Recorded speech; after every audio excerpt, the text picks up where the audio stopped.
What's shaking, bacon? I'm Joni Simon, food photographer. Welcome to my studio. If you've ever taken food photos that just don't quite look right, maybe the pasta looks a little too yellow or that fresh salad has kind of an unappetizing blue tint, that is the frustration of incorrect white balance. And so today I'm going to show you how to use a simple tool, an 18% gray card, to solve these problems in editing and how to make your food photos look as delicious as the real thing. So what exactly is white balance? Well, simply put, it's how your camera interprets what white should look like under different lighting conditions. Food photography is particularly sensitive to white balance issues because we have really strong expectations about how food should look. Strawberries should be vibrant red, not orange, and bread should be a golden brown, not gray-green. And so in different lighting situations, whether you're shooting with natural window light, artificial kitchen lighting, studio strobes, they all have different color temperatures and affect how your food appears in photos. And so the solution is simple. It's an 18% gray card, which provides a neutral reference point. Also, we've got gray on the side as well, that tells your camera or your editing software exactly what is neutral and what should white look like. And so today I'm going to show you how to use a card like this,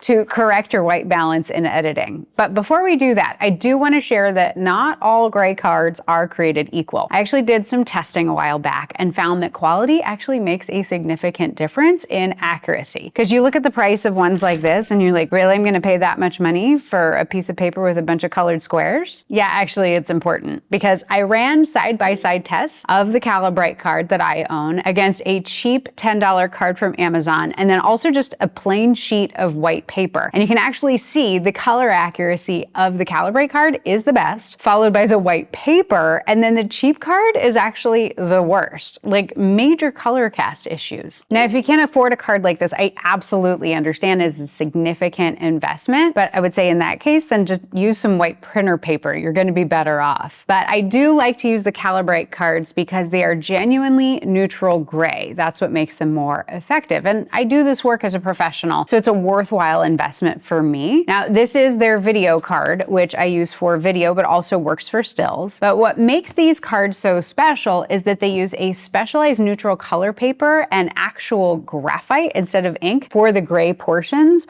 so there's no risk of a color cast. Because some grays, may have green undertones in them or may have pink undertones in them. That is going to skew your white balance if you use that as your neutral target. Now, with an investment like this, it is important to properly care for your card. Now, I always personally keep it in the protective sleeve that it came with when I'm not using it because extended exposure to light can cause it to fade over time. And then I also make sure to avoid touching the surface with my fingers because the oils from your fingers can affect the performance. Also, keep whatever food away from it. But with proper care, a good card like this is going to last you for several years. So very first, set up the food photography scene as you normally would with your lighting, props, backgrounds, everything in place. But before bringing in the hero dish, I go ahead and place the gray card in the center of the scene, generally where the main subject's going to be positioned, so that it's roughly in the lighting scenario that we're going to be capturing for this shoot. And so then next, go ahead and take a shot with the gray card, again, clearly visible in the frame, and this shot is going to serve as your white balance reference when we get to editing. Now, a couple tips here.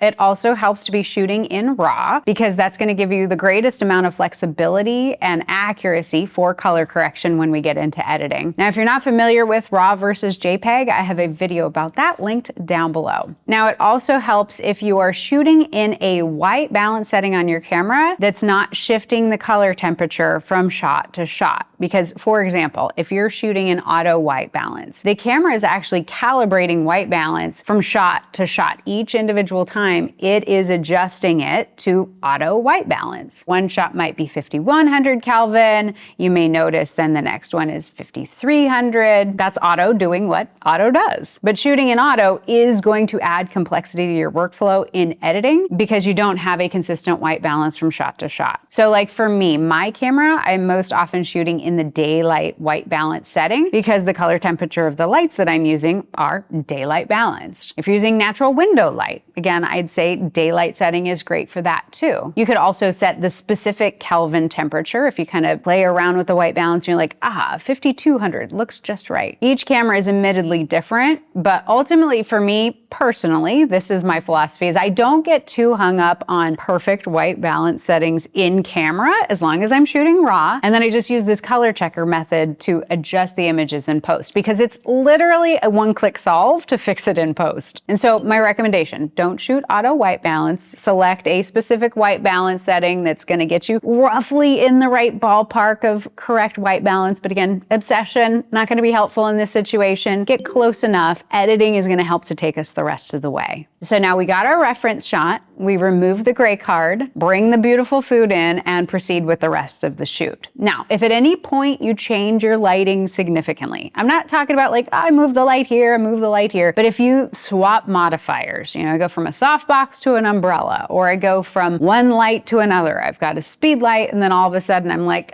let's go shoot over in the window. Any sort of major changes that are gonna affect the color temperature of the light, go ahead and take a new reference photo and then proceed to continue shooting. So now let's get into the edit. We're gonna go ahead and start out with that reference shot with the gray card in the scene. I'm personally here in Capture One, you might be in Lightroom, but I'm gonna navigate over to the color editor tab and select the white balance picker tool. Looks kind of like a little eyedropper, very similar in Lightroom. And then I'm just gonna click on the gray card in the reference image, and just like that, Capture One has neutralized any color cast based on that neutral gray point. It knows this is neutral, we want this to look neutral, sync everything else, all the other pixels align with that, all the colors snap into place where they should be, and awesome. And so now, where that consistency from shot to shot really helps speed things up is we go ahead and select all of the food images from that same lighting setup. Here I didn't change anything, so I'm just gonna select, I'm gonna right click, copy the adjustments from the reference shot, make sure the white balance option is checked, and apply that white balance to all of the images. And now everybody's white balance is correct. Now, something else to bear in mind here is that this is obviously going to be easiest in terms of consistency if you're working with an artificial light that stays consistent throughout the shoot. My 5600 Kelvin strobe isn't going to suddenly change to 4200 Kelvin. However, natural light does shift. So if you are using natural light, just be prepared that you might need to then make some adjustments from shot to shot. Now, if you are interested in learning more about artificial light, I have a free mini course to get you up and running. I've got that link down below to check out. And of course, feel free to join us over with your fellow food photographers at community.thebiteshot.com. If you're struggling with white balance or the things we've covered here today aren't quite making sense, that is a great place to get help from our team as well as so many other incredible food photographers who love to hang out together. But that's it. I hope this gets you excited to tackle white balance. Thank you so much, as always, for stopping by the studio. Hope you have a fantastic day. You stay out of trouble, and I'll see you soon, okay? Bye.